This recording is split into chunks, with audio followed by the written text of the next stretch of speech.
Cek, cek.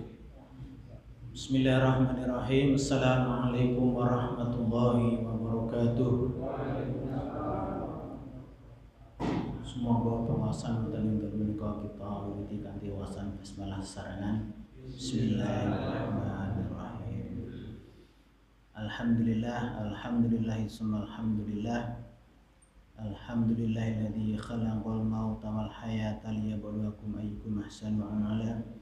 Asyhadu an la ilaha illallah wahdahu la syarikalah wa asyhadu anna Muhammadan abduhu wa rasuluhu la nabiyya ba'dah. Allahumma shalli ala sayyidina Muhammad wa ala ali sayyidina Muhammad kama shallaita ala sayyidina Ibrahim wa ala ali sayyidina Ibrahim wa barik ala sayyidina Muhammad wa ala ali sayyidina Muhammad kama barakta ala sayyidina Ibrahim wa ala ali sayyidina Ibrahim fil alamin innaka Hamidum Majid. Jamaah Masjid Al-Dzikra rahimakumullah, marilah yang pertama dan paling utama kita senantiasa memanjatkan puji serta syukur kita kehadirat Allah Subhanahu wa taala yang sampai pada malam hari ini Allah masih memberikan berbagai nikmat pada kita, terutama nikmat iman dan nikmat Islam. Salawat dan salam tak lupa kita kirimkan kepada tauladan kita Muhammad sallallahu alaihi wasallam, para keluarga, para sahabat, mudah-mudahan kelak kita semua mendapatkan syafaat dari beliau. Amin Allahumma amin. Jamaah Allah, malam hari ini kita pertemuan ketiga, sedikit review yang sudah kita pelajari dari buku Fikih Sunnah karya Said Sabiq. Pertemuan pertama kita sudah mempelajari tentang macam-macam air. Jadi ada air mutlak, kemudian ada air mustakmal, kemudian air yang bercampur dengan barang suci, dan yang terakhir air yang bercampur dengan barang najis. Itu pada pertemuan pertama. Kemudian pertemuan kedua kita kemarin membahas tentang macam-macam najis. Ada yang pertama bangkai. Bangkai adalah hewan yang matinya nggak wajar. Jadi pamannya kambing ya ketabrak motor terus mati, itu namanya bangkai. Termasuk meskipun disembelih, tapi kalau nggak dengan nama Allah itu jadinya bangkai. Jadi kalau nyembelih hewan halal, ayam, nopo kambing, nopo sapi dan sebagainya, tapi tidak membaca basmalah, itu dia tidak halal, jadi menjadi bangkai. Maka penting kita itu kalau minta disembelihkan pada orang yang paham. Jadi tolong sembelih sampai disembelih tapi ya orang ngerti. Padahal dia nggak, caranya gimana? Tidak baca basmalah berarti dia jadi bangkai. Nah, itu najis dan juga haram ya. Kan tidak boleh makan bangkai. Tapi ada bangkai yang tetap suci ya, yaitu adalah bangkai ikan dan belalang. Nah, itu tetap suci dan halal juga. Kemudian bangkai binatang yang darahnya tidak mengalir, itu tidak najis ya. Contohnya adalah semut, kemudian lebah, kemudian tawon, kemudian capung ya, cacing ya, nyamuk ya, itu darahnya tidak mengalir. Nah, itu tidak najis. Jadi kalau kita pegang ya tidak perlu kemudian mengulang wudhu. Seandainya pas kita waktu megangnya itu kita dalam keadaan suci, itu tidak perlu kemudian wudhu lagi. Nyekel semut terus wudhu mulai, nah bukan bisa. Kemudian tulang, tanduk, bulu, rambut, kuku dan kulit bangkai ini juga termasuk suci menurut banyak ulama. Kemudian darah itu yang mengalir yang banyak. Tapi kalau cuma sedikit, kemudian darah nyamuk ya itu tidak dimaafkan ya, itu tidak mengapa. Kemudian ada daging babi keseluruhannya ya, meskipun ayatnya lahmal khinzir, ayatnya adalah daging babi tapi bukan dagingnya tok ya, yo kulite yo awake dan sebagainya, enggak cuma dagingnya tok. Jadi semua babi keseluruhannya adalah haram dan najis juga, dan dikiaskan kenajisannya seperti dengan anjing ya. Jadi kalau anjing itu kan najisnya itu najis mughaladhah. Itu ada yang mengkiaskan babi juga sama. Karena dia gilani, makannya kan sampah babi itu. Jadi kalau hewannya kan makannya bagus, nah babi itu makannya sampah, sampah-sampah yang dimakan. Makanya dia mengkiaskan kalau terkena babi, ya cara mensucikannya sama dengan ketika kena jilatan air liur anjing ya. Dicuci 7 kali, pada cucian pertama dicampur dengan debu atau tanah. Itu yang pertama harus dicampur dulu dengan tanah, baru dibilas 6 kali ya. Jumlahnya berarti 7 kali. Kemudian muntah, air kencing dan kotoran manusia. Muntah kalau cuma sedikit dimaafkan, tapi kalau sudah banyak itu dia menjadi najis ya. Kemudian kencing itu juga ada yang kencing bayi ya, yang usianya baru sekitar 6 bulan yang dia minum hanya ASI. Tapi nak bayi laki-laki ya.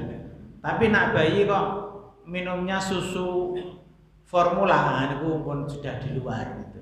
Jadi kan ada yang saat ini modelnya bayi lahir langsung susu formula itu enten. Jadi orang membeli ASI tapi langsung susu formula itu tidak terkena ini. Jadi dia air kencingnya juga sudah najis meskipun dia usianya baru 6 bulan.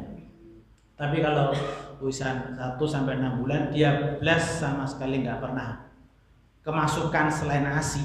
Itu kalau dia laki-laki cukup diperciki dengan air, diperciki cukup tidak apa-apa. Tapi kalau bayinya perempuan meskipun 1 bulan tetap harus dicuci. Kok benten buat ngertas, memang Nabi seperti itu. Jadi kalau bayi laki-laki kalau dia masih minum ASI ya berarti sekitar 6 bulanan itu ASI eksklusif ya. Itu berarti kalau laki-laki dia hanya diperciki dengan air. Kemudian ada wadi, madhi dan sperma. Ini juga najis ya. Silakan kalau kering dikerok ya, kalau basah berarti dicuci. Kemudian ada kencing dan kotoran binatang yang haram dagingnya. Ini juga termasuk najis. Terus binatang jalalah yang kemarin saya contohkan lele, lele yang makan kotoran manusia. Nah, itu cara mensucikannya bagaimana? Jadi dia masukkan ke kolam yang bersih, dikasih makan makanan yang bersih selama beberapa waktu sampai dipastikan semuanya tubuhnya bersih, baru dia boleh dijual dan dimakan. Kemudian minuman keras dan yang terakhir adalah anjing. Itu pertemuan yang kedua. Sekarang kita masuk ke pertemuan malam hari ini adalah kita membahas tentang cara mensucikan badan dan pakaian. Jadi ada beberapa kajian ya, ada beberapa subbab. Yang pertama mensucikan badan, kemudian mensucikan tanah, nanti ada membersihkan mentega, mensucikan kulit bangkai, mensucikan cermin, menyucikan sandal yang terakhir. Jadi yang pertama kita membahas tentang cara mensucikan badan dan pakaian. Jika ada najis mengenai pakaian atau badan, hendaknya dicuci dengan air sampai hilang. Jika memang najis tersebut dapat dilihat seperti darah. Jadi kalau kena pakaian ya darah, kok ijek ketok darahnya, itu harus dicuci sampai hilang darahnya, bekasnya sampai tidak ada. Namun apabila setelah dicuci tetap masih ada bekasnya dan sulit dihilangkan, maka kondisi tersebut dimaafkan. Mungkin kedangon, jadi kena getih lama nggak dicuci, kadung garing, ya, itu dibuang nggak bisa, dicuci nanti berkali-kali bisa ya wis piye meneh, itu dimaafkan. Tapi memang sebaiknya begitu terkena najis ya secepat harusnya langsung disucikan ya, tidak usah nunggu nanti dan nanti ya. Jadi innallaha yuhibbul mutatahhirin, Allah mensukai orang yang suka membersihkan diri. Artinya apa? Kita tuh bagaimanapun agar dalam keadaan suci itu terus menerus. Makanya kalau kita sedikit kena najis, biar caranya biar tetap suci. Makanya kemudian Bilal itu kan meskipun beliau itu hidup di dunia, tapi sandalnya sudah sampai surga. Karena suka mensucikan diri. Jadi begitu Bilal itu kentut ya atau batal, langsung ambil air wudhu. Makanya kemudian dia sandalnya sudah sampai surga meskipun jasadnya masih di dunia. Nah, kita sebisa mungkin seperti itu. Nah, terutama yang yang masih ke kantor, nah, itu sebaik mungkin berangkat dari rumah sudah berwudu. Dan seandainya batal langsung wudu niku nggih langkung sae. Tapi nggih boten kemudian merasakan kok abot nggih boten. Itu hanya sesuai dengan keringanan hati kita. Nah, umpamanya rasa ringan ya alhamdulillah. Istimewanya ya, enaknya nanti kalau kita pas ketemu jam sholat, betul saya wudhu. Nah, jadi pas waktu duha kita masih punya wudhu, ya. Terus ketemu adzan duhur kan masih ada punya air wudhu. Nah, betul saya wudhu mulai. Nah, ragu-ragu itu biasa nih ya. Kalau batal biasanya mesti ingat. Nah, seringnya ngoten. Tapi nak dileng-eling aku wis ngentut penghurungnya, ora ketemu, nah, berarti masih suci. Karena biasanya kentut dan sebagainya bisa masih ingat. Tapi nak misal dileng-eling kok orang ketemu, berarti masih suci. Jadi langkung sae ya, biar tidak istilahnya orang wudu bola-bali. Ya. Wudu ngentut ketemu sholat wudu lagi ya, duhur wudu lagi, asar wudu mulai. Tapi ada yang membatasi hanya untuk 2 sholat. Nah, jadi semisal duhur wudu ketemu asar kok tesih masih belum kentut, tidak usah wudu gak apa-apa. Tapi maghrib sebisa mungkin wudu meleh. Jadi duhur asar wudu sekali gak apa-apa. Maghrib bisa wudu sekali gak apa-apa. Ada yang membatasi hanya untuk 2 waktu sholat. Jika najis itu tidak dapat dilihat seperti air kencing, ya, maka cukup dengan mencucinya meskipun hanya sekali cucian. Jadi air kencing kan kena kain, dan ora ketok. Kalau darah tadi kan kelihatan. Nah, silakan bisa dicuci meskipun hanya sekali cucian, hanya sekali dicuci, dibilas, kemudian selesai. Tidak perlu dicuci sampai berkali-kali mboten. Dalilnya adalah hadis Asma binti Abu Bakar. Ia berkata, salah seorang perempuan datang menemui Rasulullah Shallallahu Alaihi Wasallam dan berkata, salah seorang di antara kami bajunya terkena darah haid. Apa yang mesti dilakukan? Rasulullah menjawab, hendaknya ia mengorek darah tersebut kemudian menggosoknya, lalu menyiramnya dengan air. Setelah itu pakaian tersebut dapat digunakan untuk sholat. Ini kondisinya adalah darahnya sudah mengering. Jadi kalau darahnya sudah mengering, dikorek, ya, dihilangkan itu darahnya yang kering itu, kemudian digosok, ya, kemudian disiram dengan air. Dikorek dan digosok, kemudian dibilas dengan air. Jika najis tersebut terkena pada bagian ujung bawah pakaian seorang perempuan, maka ia menjadi suci saat tersentuh tanah pada langkah kaki berikutnya. Dalilnya adalah hadis berikut, ya, seorang perempuan bertanya kepada Ummu Salamah radhiyallahu anha, pakaianku sangat panjang hingga terjulur menyentuh tanah. Pada saat itu saya berjalan di tempat yang kotor. Bagaimana cara mensucikannya? Ummu Salamah menjawabnya bahwa Rasulullah Sallallahu Alaihi Wasallam pernah bersabda, gesekan setelahnya dari pakaian tersebut menjadikannya suci. Nah, ini khusus kangge ibu-ibu, boten usah napa istilahnya bingung, karena gamisnya panjang sampai menyentuh tanah. Nah, niku langkah pertama ketika dia kena najis, langkah berikutnya menjadikannya suci. Jadi begitu terus. Langkah pertama najis, berikutnya suci. Betul saya kemudian dada ditili dan sebagainya. Ini ada adanya seperti itu. Tapi niki hadisnya tanah nggih. Nah ning aspalan juga. Karena memang cara mensucikan itu adalah dengan tanah. Saya baca di bawah itu juga seperti itu. Termasuk kenapa hadis Mughalladho basuhan pertama dengan tanah, sama seperti itu. Jadi makanya kemudian ada penelitian dari profesor dari Universitas Indonesia itu yang meneliti tentang kandungan tanah, ternyata seperti itu. Jadi bisa menghilangkan bakteri. Jadi perempuan mboten usah nak mlaku dicincing. Nah, terus nganggo dawa dicincing terus gunane apa itu kan. Jadi fungsinya pakai pakaian panjang adalah untuk menutupi aurat. Kalau santriwati malah kadang didobeli. Jadi sudah pakai celana ya, celana panjang, isi nganggo kaos kaki ya, isi nganggo gamis panjang. Supaya apa? Supaya memang dia menghindari terkena angin ya, tetap tertutup auratnya. Jadi tetap terjaga auratnya. Jadi betul usah ragu-ragu kemudian khawatir kena najis dan sebagainya. Kemudian cara mensucikan tanah. Cara mensucikan tanah jika terkena najis adalah dengan cara menyiramkan air di atasnya. Sebagai landasan atas hal tersebut adalah sebuah hadis dari Abu Hurairah yang berkata, ini yang tentang Arab Badui yang kemarin kita bahas ya, yang kencing di masjid ya. Apa kata Nabi ya? Biarkanlah dia ya, siramkanlah kencingnya itu dengan 1 timba air. Sesungguhnya kalian diutus untuk memberi kemudahan, bukan untuk mendatangkan kesulitan.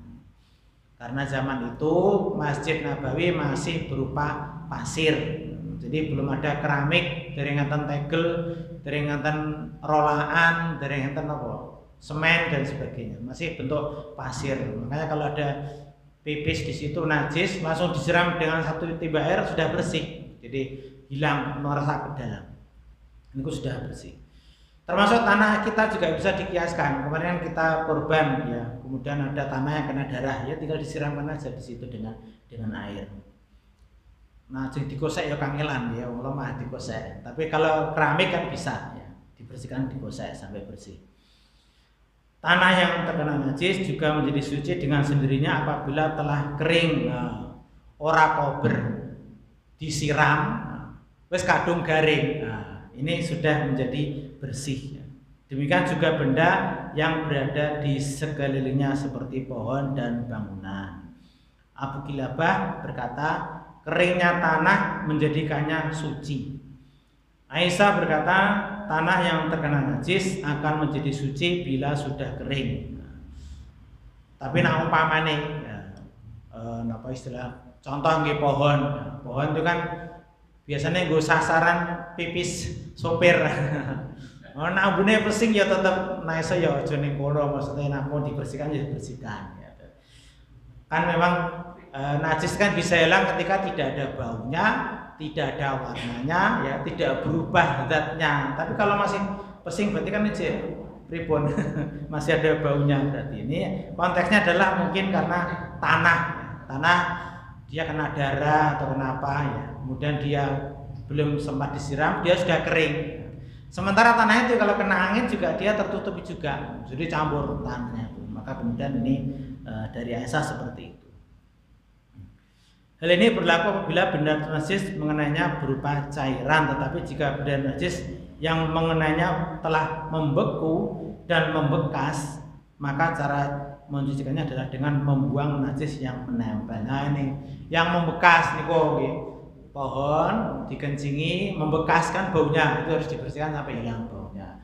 Tanah ada kotoran yang tidak bentuk cair, ya, mungkin kotoran kucing maupun kotoran apalah hewan itu kan, itu ya dibersihkan sampai dihilangkan, ya, dikerok atau dikubur dan sebagainya. Ini disiram ya boten saged malah mlebar tekan dindi karena bukan bentuk cairan.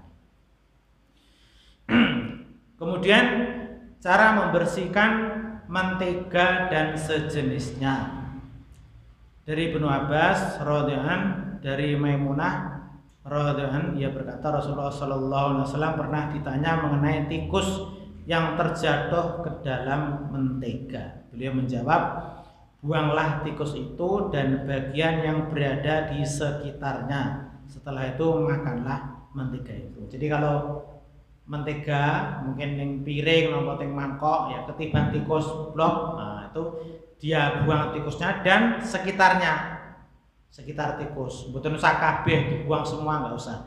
Yang bisa diselamatkan bisa diselamatkan. Jadi tidak puas kemudian semuanya enggak. Hanya sebagian yang terkena bekas tikus dan juga sekitarnya. Ya dikira-kira piyambak lah. Orang Sing kira-kira iki resik kita ya silakan enggak apa-apa, itu tidak harus dibuang. Al-Hafidz Ibnu Hajar berkata, menurut Ibnu Abdul Bar, para ulama sepakat bahwa apabila bangkai masuk dalam makanan yang beku, maka buanglah bangkai itu dan yang di sekitarnya. Dengan kata lain, seluruh benda yang tersentuh bangkai wajib dibuang bersamaan dengan bangkai yang menyentuhnya. Jadi ini kasusnya untuk benda yang padat. Kasus mentega itu kan dia tidak cair, itu dia kan bisa diambil, maksudnya bisa dipisahkan antara yang terkena tikus tadi dengan yang tidak terkena. Jatuh plek yang tengah, pas tengah, apa pas pinggir, itu tinggal diparuh aja. Ini masih dipakai, yang bekasnya ada mas kalian sekitarnya sedikit diambil dibuang. Jika bangkai masuk ke dalam makanan yang cair, nah ini benten meleh. Tadi kan benda yang tidak cair. Para ulama berbeda pendapat mengenai cara mensucikannya. Mayoritas ulama berpendapat bahwa bila bangkai tersebut jatuh dan masuk ke dalam benda cair, maka semuanya menjadi najis. Jadi gelas isinya nopo unjukan apa kecemplung tikus, wes gua kabeh. Napa baskom kan itu ageng ya. Kecemplung tikus ya udah dibuang semuanya. Mboten saged dipisahke pripun carane. Karena sudah masuk situ ya udah itu dibuang semuanya. Tetapi ada sebagian kecil ulama, diantaranya Az-Zuhri dan Al-Auza'i, yang mengemukakan pendapat yang berlainan dengan mayoritas ulama tersebut. Keterangannya ya, Al-Auza'i berpendapat hukum benda cair yang terkena bangkai sama dengan hukum air. Benda cair itu tidak menjadi najis melainkan jika air itu berubah karena najis itu. Jika ia tidak ada perubahan, maka benda cair tetap suci. Pendapat ini senada dengan pendapat Ibnu Abbas, Ibnu Mas'ud dan Bukhari. Benten-benten ya. Jadi ada yang cair tadi yang bentuknya di baskom, dia kecemplung tikus dibuang kabeh, itu ada yang berpendapat seperti itu. Ada yang mengatakan selama tidak merubah zatnya, banyune kok orang mambu, orang nek bekase, nah itu masih dianggap suci. Jenengan betul usah bingung.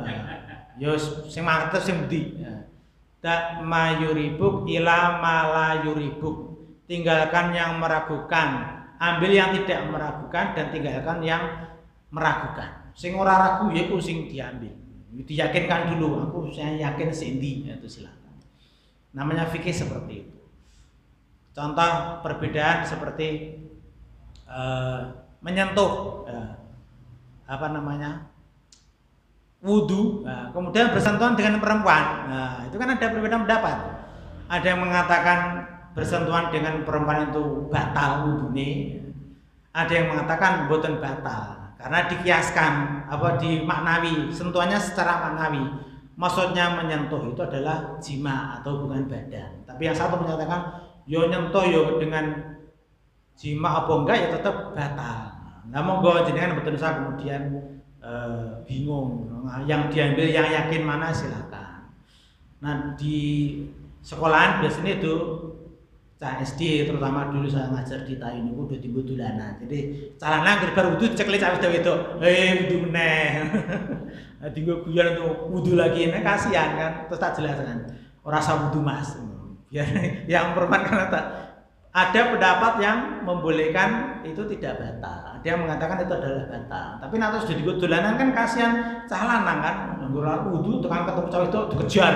Wah, itu ditekel kon wudu meneh. Batal kuwi tak cekel.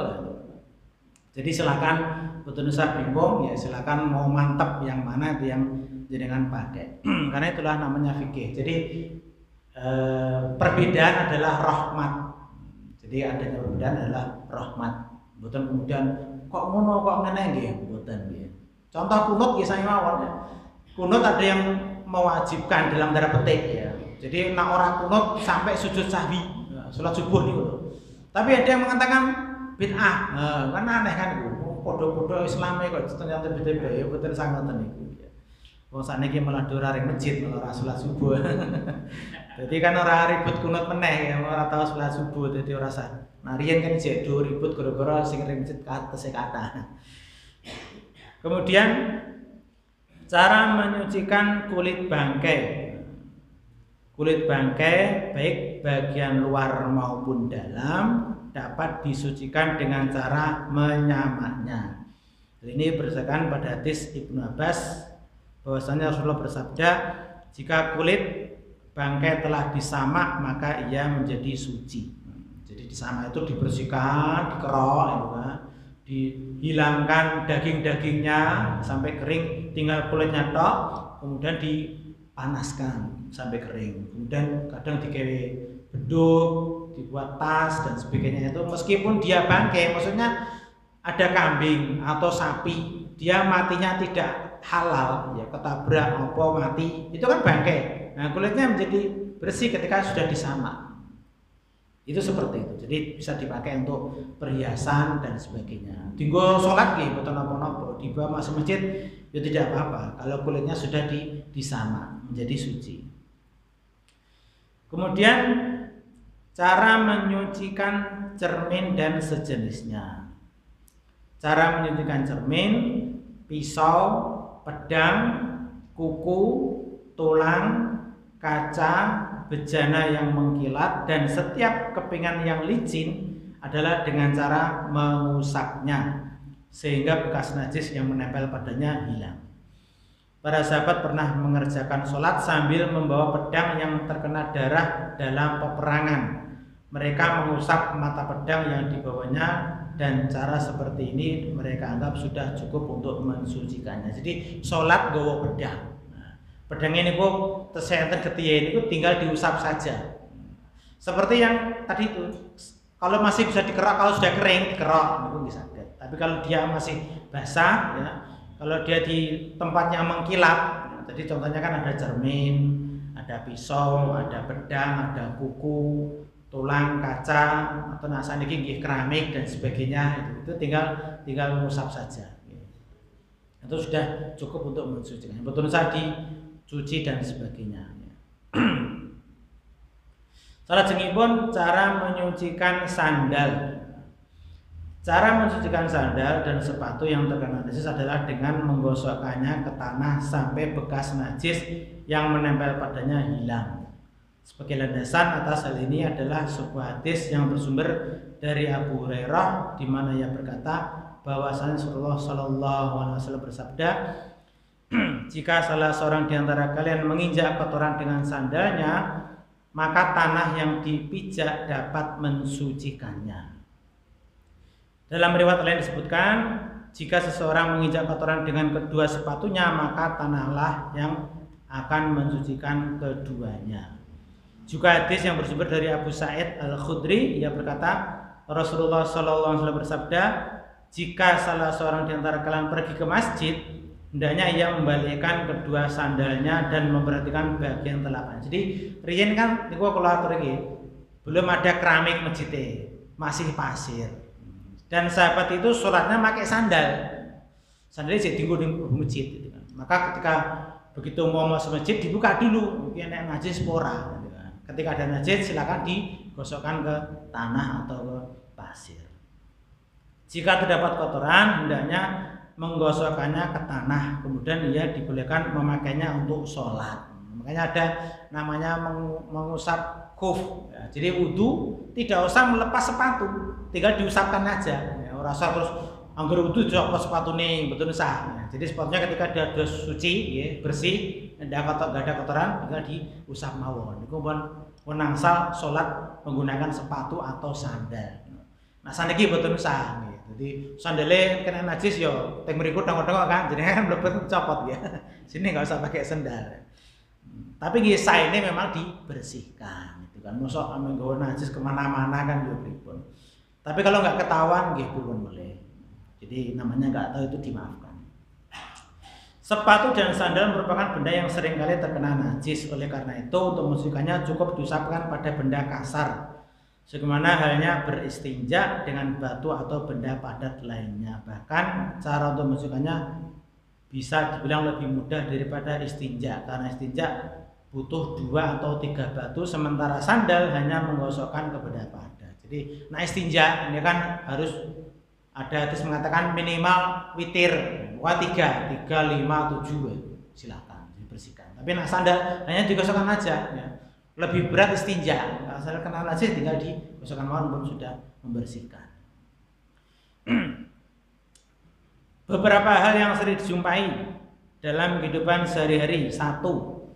Jika tali yang biasa digunakan untuk menjemur pakaian yang terkena najis kemudian ia kering disebabkan sinar matahari atau tiupan angin, maka hal tali tersebut dapat digunakan untuk menjemur pakaian yang suci sampai kering. Biasanya ibu-ibu larene ngompol ya, dikeringke, disampirke di tali itu. Kemudian talinya kalau kering kena angin, nah itu dia sudah bersih. Jadi kalau nanti ada gombal atau baju kena situ kok posisinya sudah kering, itu dia tidak perlu dicuci talinya. 2. Jika seseorang ditimpa oleh sesuatu yang tidak diketahuinya, apakah air itu biasa, maksudnya air suci atau air kencing, maka ia tidak perlu memastikan benda yang jatuh mengenainya. Tetapi jika ia tetap ingin mengetahui air yang mengenainya dengan bertanya kepada seseorang, maka orang yang ditanya tidak diwajibkan memberi jawaban, meskipun ia tahu bahwa benda yang jatuh dan mengenainya sebenarnya adalah benda najis. Di samping itu orang yang bertanya tidak wajib mencucinya. Jadi dengan melampah, ujuk-ujuk tes, iki apa ya? Ora usah digoleki, diambu terus diboten sah, sungguh dianggap udan iki apa-apa. Apa masih ini nguyah apa ya betul sah. Ini ada yang seperti itu ya. Jadi nggak usah menyuncahkan diri. Orang ngel-ngel awake dhewe ya. Jenenge petang-petang ya melampah ketiban banyu apa kan mboten ngertos. Nah, itu tidak usah kemudian mencari-cari. Bahkan ada hadis dari Umar, sudah belum ya? Nah ini yang berikutnya ya. Jika kaki atau ujung pakaian terkena suatu benda yang basah pada waktu malam hari dengan tanpa mengetahui apa benda basah itu, maka tidak diwajibkan baginya untuk mencari tahu benda tersebut, baik dengan cara mencium atau dengan cara yang lain. Betul saja diambu-ambu, apa digulai-gulai ya. Yang menjadi dasar atas hal ini adalah sebuah riwayat yang menyebutkan bahwa suatu hari Umar melewati sebuah tempat. Tiba-tiba ada sesuatu yang jatuh dari pancuran air dan mengenai Umar. Jadi Umar itu kali sahabat. Sahabatnya Umar bukan yang lainnya. Jalan-jalan enek banyu nyiprat gitu kan. Salah seorang sahabat yang ikut dalam perjalanan bersama Umar bertanya, "Wahai pemilik pancuran, apakah airmu suci atau najis?" Nah, sing di pancuran kan itu kena Umar, ditekoni. Banyu mungkin najis apa suci? Nah, mendengar hal itu Umar berkata, "Wahai pemilik pancuran, kamu tidak perlu menjawab pertanyaan sahabat kami." Wes ora usah dijawab. Enek sing tekon, Umar mengatakan ora usah dijawab. Umar tidak menghiraukan benda yang jatuh kepada dirinya dan beliau pun meneruskan perjalanannya. Betul saja kemudian dicari-cari, diselidiki, ya, apa nganggo tim malah kangelan. Jangan mempersulit diri. Yang keempat, tidak wajib mencuci sesuatu yang terkena tanah yang ada di jalanan. Kumail bin Ziyad berkata, saya melihat Ali radhiyallahu berjalan di tengah-tengah lumpur setelah hujan turun. Namun beliau terus masuk ke dalam masjid lalu mengerjakan sholat tanpa membasuh kedua kakinya terlebih dahulu. Melampah, kakinya terkena lumpur. Betul bisa kemudian digulai ini masjid iki mau ana najis ora, iku betul bisa. Ini Ali langsung masuk masjid tanpa dibasuh kakinya. Ini kan menandakan bahwa memang dulu belum ada keramiknya, masih masih bentuk pasir. Nah, saniki jenengan ngoten nggih ditukani Pak Slamet. Sikile bledukan, rene wae reget kabeh karpete nggih. Pripun Pak? Ya harus dibersihkan. Di situ ada keran kan nggih. Saya kondisi bersih alhamdulillah lebih baik. Yang kelima, jika seseorang telah mengerjakan sholat, tiba-tiba terlihat najis pada pakaian atau bagian badannya yang sebelumnya tidak diketahui, atau mengetahuinya tapi lupa membersihkannya, ataupun tidak lupa tapi tidak sanggup menanggalkannya, maka sholatnya tetap sah dan ia tidak perlu mengulangi sholatnya.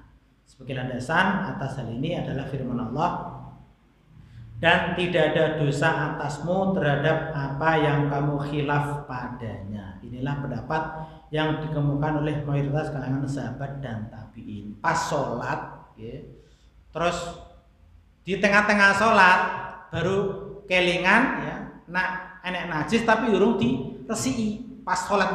Aduh, iki urung tak serii. Nah, betul saya kemudian membatalkan sholat terus diresiki terus itu enggak perlu. Atau pas jatuh di tengah sholat, nah, betul saya kalau membatalkan langsung diresiki betul bisa.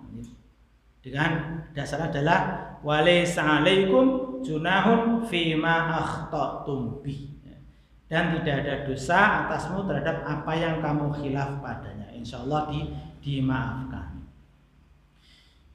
Yang keenam, seseorang yang tidak mengetahui letak najis di pakaiannya, ia diwajibkan mencuci semua pakaiannya, sebab tidak ada cara lain untuk menghilangkan najis tersebut melainkan dengan cara mencuci keseluruhan pakaian itu. Hal ini sesuai dengan kaidah yang menyatakan sesuatu yang tidak bisa sempurna kecuali dengan sesuatu yang lain, maka perkara yang lain tersebut menjadi wajib. Bajunya kena najis, tapi lali ku bagian sendi, mau sendi yo goleki ra ketemu, harus dicuci semuanya. Tapi kalau ketahuan yo hanya sebagian aja. Misal yang mriki kena najis, ya ampun yang mriki mawon terus dicuci kabeh. Tapi ini lupa. Wah, maksud endi ya mau dicuci sak klambine semuanya dicuci, dibersihkan. Karena lupa enggak tahu tadi di mana.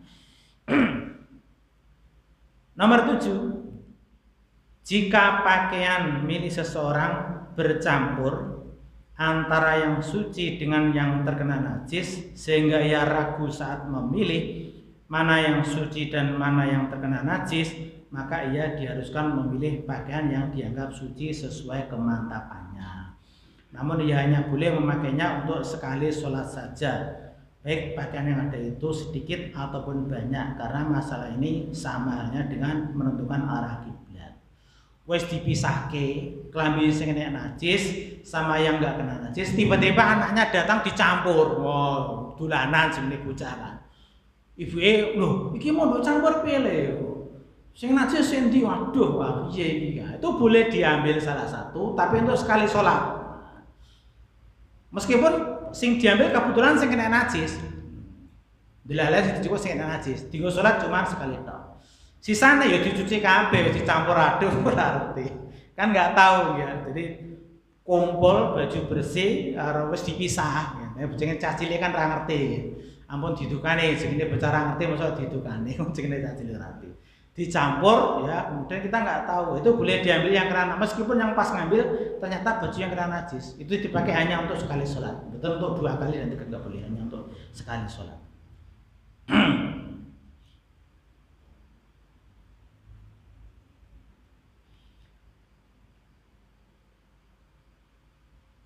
Nah, ini untuk yang bagian ini kemudian sedikit tambahan tentang pentingnya kita menghilangkan sesuatu yang najis, terutama yang ketika habis buang air kecil. Nah, kenapa? Karena ini sudah peringatan sama Nabi, bahkan ada hadisnya Nabi itu jalan-jalan ya ke kuburan, ada 2 kuburan yang itu disiksa di kuburan.